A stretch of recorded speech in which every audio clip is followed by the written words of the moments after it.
Installed the Fastcap track rack system on my garage door. The only issue I found is that here it can flex out a lot. So I took the other clip, drilled a hole in it. This comes with it.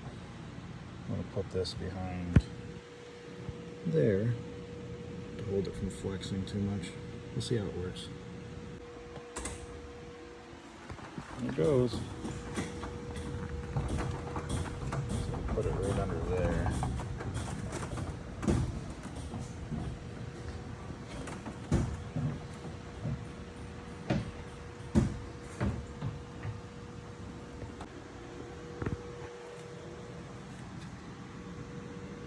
So I just drilled a recess in it, put a self-tapper, and should be decent. As you can see, it keeps the middle from flexing too much.